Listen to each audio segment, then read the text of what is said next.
Cricket کی دنیا میں بہت سی گیندیں آئیں اور گئیں، گگلی، یارکر، باؤنسر، مگر ایک گیند نے بلے بازوں کے قدم ڈگمگا دیے، کوچز کو حیران کر دیا اور ناظرین کو سوچنے پر مجبور کر دیا کہ یہ آخر ہوا کیا۔ وہ گیند تھی دوسرا ایک آف اسپنر کی انگلیوں سے نکلی ہوئی ایسی گیند جو باؤنس ہونے کے بعد اندر نہیں بلکہ باہر نکلتی ہے۔ ایسا لگا جیسے اس فطرت کے اصول بدل گئے، اور اس گیند کے پیچھے تھا ثقلین مشتاق۔ 1990 کی دہائی کے وسط میں پاکستان کے نوجوان اسپنر ثقلین مشتاق نے جب یہ گیند ایجاد کی تو کسی کو اندازہ نہیں تھا کہ وہ کرکٹ کی تاریخ بدلنے جا رہا ہے۔ دوسرا کو پہلی بار جب بین الاقوامی سطح پر استعمال کیا گیا تب بلے بازوں کی حالت دیکھنے والی تھی۔ وہ سمجھتے کچھ اور تھے اور ہوتا کچھ اور۔ یہ گیند بظاہر آف سپن لگتی تھی مگر لائن اور لینتھ پر آ کر لیگ سپن جیسا رد عمل دیتی تھی۔ بہت سے لوگ سوچتے تھے کہ یہ گگلی ہے، مگر یہ گگلی نہیں، دوسرا تھا، اور یہ گیند صرف ایک انسان کے دماغ کی پیداوار تھی، ثقلین مشتاق۔ ثقلین لاہور کی گلیوں سے نکلا، ایک عام سے خاندان سے جہاں کرکٹ صرف شوق تھا، پیشہ نہیں، لیکن اس کا ہاتھ، انگلیوں کی گرفت اور سوچ سب سے الگ تھی۔ ابتدا میں ان کی رفتار تیز نہیں تھی، نہ ہی گیند میں ڈرفٹ تھی، مگر اس کے پاس دماغ تھا۔ اس نے اسپن کو ریاضی کی طرح سوچنا شروع کیا، اور پھر وہ لمحہ آیا جب اس نے دوسرا ایجاد کیا، ایک ایسا ہتھیار جس کا کوئی توڑ نہ تھا۔ 1999 کا ورلڈ کپ تھا، ثقلین مشتاق کا مکمل راج۔ آسٹریلیا، انگلینڈ، بھارت جس ٹیم کے خلاف کھیلے وہاں دوسرے نے اپنا جادو دکھایا۔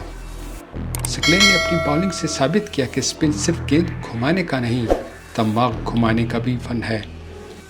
ان کے دوسرا نے انہیں دنیا کا پہلا بولر بنا دیا جس نے 100 وکٹیں اپنے پہلے 20 ٹیسٹ میچز میں حاصل کی۔ آج تک یہ ریکارڈ کم ہی کسی کے پاس ہے۔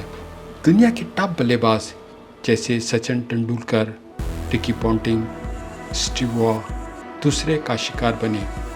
بلے باز وکٹ پر کھڑے ہوتے اعتماد کے ساتھ، مگر جب دوسرا آتا وہ سوچ ہی نہیں پاتے کہ یہ کیا تھا۔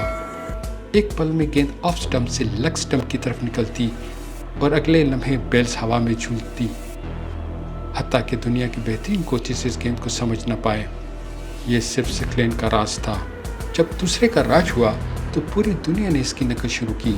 مرلی دھرن، ہربھجن سنگھ، سب نے دوسرے کو اپنی بالنگ کا حصہ بنایا، مگر ثقلین وہ پہلا تھا، اور آج بھی دوسرا کہو تو ذہن میں صرف ایک نام آتا ہے، ثقلین مشتاق۔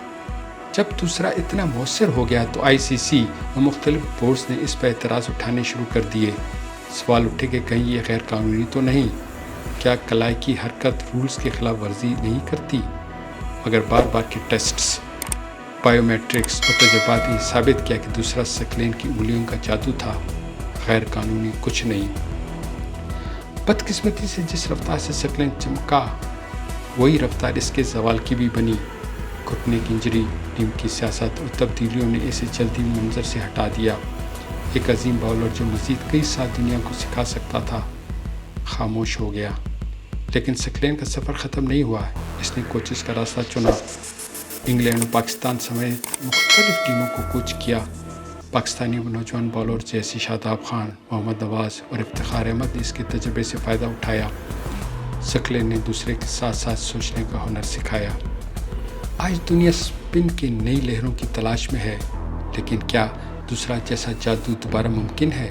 کیا کوئی اور ثقلین مشتاق آ سکتا ہے، یا یہ فن ابھی ماضی کا قصہ بن جائے گا؟ آپ کا کیا خیال ہے؟ کمنٹس میں بتائیں۔